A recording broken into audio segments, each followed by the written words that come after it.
or October, November, and then December, and then watch what happens when we go to 2009. Look at that. All the sun can do now is blow little smoke rings out the side for some reason. It's completely different. It's acting unbelievably different than it did before. You're not getting any coronal mass ejections out of the north or south of the sun. Everything's coming out of the sides like that in little smoke rings. Wow. What's the...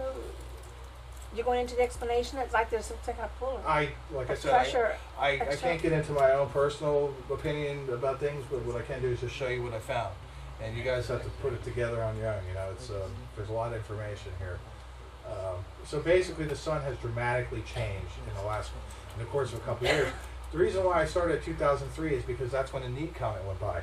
The NEAT comet was covered up by NASA very well. They did a good job, and I'll show you how they did that. This was the sun back in 2002. This is the sun today. There's the difference. Okay. Now look at this. This is from NASA itself. The radiance of the sun. Look in 2003 when that comet went by. It dropped all the way down to the bottom of the scale. Same thing with the sunspots or the magnetic field. 2003 it drops down tremendously, and also 2003 the sunspots drop right there, right when that so-called NEAT comet. Right here, NASA tells you, it turns out that none of our models were totally correct. The sun is behaving in an unexpected way and very interesting. Let's see here, set a space-age record for sunspot. In our professional careers, we've never seen anything quite like it. Solar minimum has lasted far beyond the date we predicted in 2007. So, all their predictions for what the sun's supposed to be doing are way off. The North Pole movement suddenly jumped. It was going along fine, and then all of a sudden it just started taking off. Here's the article about how Canada's losing their North Pole.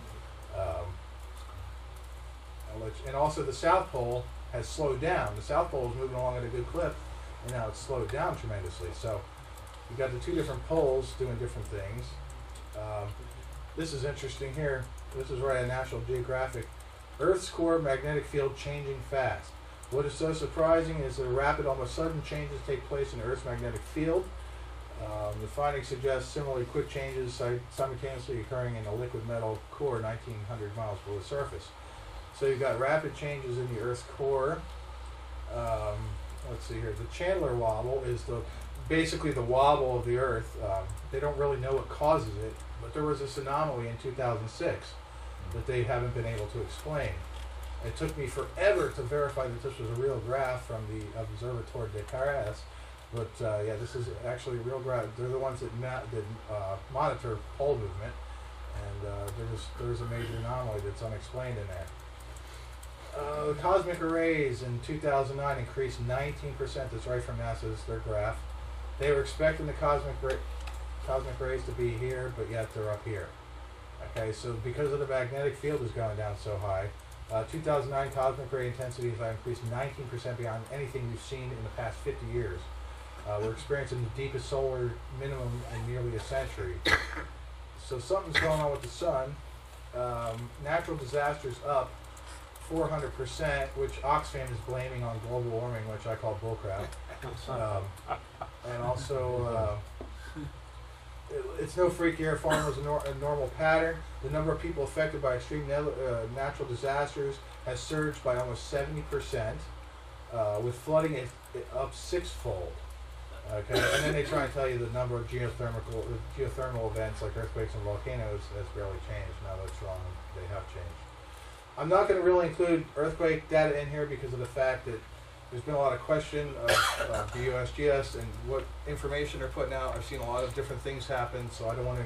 That's why I'm not including temperature data, because if we all know by climate data, we don't know what the real temperature is. We've been told different stories by different groups of people, so we can't tell what the truth is. So I'm not going to include that in New here. Madrid in the Mississippi. What about the New Madrid stuff? The fault line? What about it? I mean, so you're not going to put those back in the Well, information in? that what I'm doing is I'm putting the things that I can prove. You know, that's what I'm doing. I'm putting all the things in here that are fact. You know, I know the New Madrid fault line is there, but I mean, they had the Haitian earthquake just recently. I can't really get into my conjecture about the earthquake stuff because, like I said, I've seen so many anomalies with the geological survey that I can't tell what the truth is, so I can't put it in here. You know, I mean, I can only go by what I know what the truth is. Bees are disappearing. I'm sure we've all heard of colony collapse disorder. Okay, well, the bees are disappearing. Populations have been disappearing at alarming rates. Okay, and scientists don't know why. Well, let's look at how bees navigate. Okay, when a honeybee finds a food source, she uses the tools now, her solar compass, which lets her remember, even if it's a cloudy day out, where the food is, where the hive is, and how to get back to the hive. Well, what my own personal belief is that the bees are going out and they can't find their way back. And bees have very high metabolism. If they don't get honey fairly fast, they'll starve to death. So they go out, they can't find the hive, and they end up starving to death. So the colony collapse disorder is a big deal because a lot of our fruits and vegetables are pollinated. Down in the Gulf, there's all these whale shark sightings that are baffling scientists because they're not normally in the Gulf of Mexico. Also, this weird freak sandstorm hit Sydney. Ever seen anything like that? No. Okay. This is right on ABC News. September 21st. All right. Now, this is where the so-called neat comet. Okay. This was the comet that went by the sun in 2003, right here. Okay, look how big it is. I'm going to pause it here. You see, that's the size of the sun right there. Look at the size of that.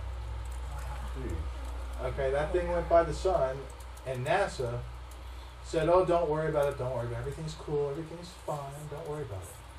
All right, so that giant comet went by the sun. The BBC reported that it seemed to be struck by super outbursts of gas from the star. They also said that its calculations show it passed through the inner solar system once before, 3,700 years ago. The comet is unusual and it's very large and very bright. In fact, it's the brightest comet ever observed by one of SOHO's instruments. And what did they do? So I had questions about this comet. Okay, as soon as this loads here. I had questions about this comet because there were all kind of anomalies with this, like this image here has this thing in it for some reason, which is out of this picture. This image here is actually a chunk of this image, and for some reason they're superimposed on each other. This image came out the next day. Just one image, and that's all that they showed. And then this image came out the very next day, which has this big round ball and a coronal mass ejection around it. So I superimposed all three images over each other, and you get a straight line right between the three. Alright, now you go to the next. So I'm an inquisitive guy. I sign up for astronomy.com to start asking questions, you know, from professional astronomers. I posted a thread. What do you guys make out of the neat comet? It wasn't 10 minutes later, they deleted my thread. Okay? So I inquired. I said, why did you delete my thread? This is what I got in return. You have received a new private message from Astronomy Forums from the moderator. Basically, he tells me, you asked why your posting was removed. Unfortunately, some religious groups are using the neat comet to make claims of mass ejections from the sun and alleged NASA cover-up to support their interpretation of the Bible regarding the end times. As it says in the Bible, there is a time and place for everything. The Astronomy Forum is not the time or place for religious-based discussions. Whether or not you made your posting with any religious motive, or of course, is of course unknown to me. However, the reality is that your topic has been hijacked by some religious groups. Unfortunately, this happens from time to time. What? So basically, you're not allowed to talk about a comet on Astronomy Forum. Okay, because it's been hijacked by religious groups. Okay, that was the reason why my comment was removed. So that really freaked me out. So I go to Google and I type in the actual name of the comet was C 2001 V-1. Right. For the web, you'll pull up 2,110 pages for it. If you go to news, did not match any documents. Okay, so you can't even find the comet in the news. Not one single story about the neat comet in the news. Neat comet, type it in there, did not match any documents. But yet you type it in for the regular Google, you get 45,000. Okay, look at this. Space.com top one, alleged NASA cover-up of menacing neat comet. Do NASA fake comet flyby. You know, these are all the stories on it. So basically they did a really good job, because most of you didn't ever hear the neat comet, did you? Yeah, they did a real good job of covering that up. So there you have your neat comet.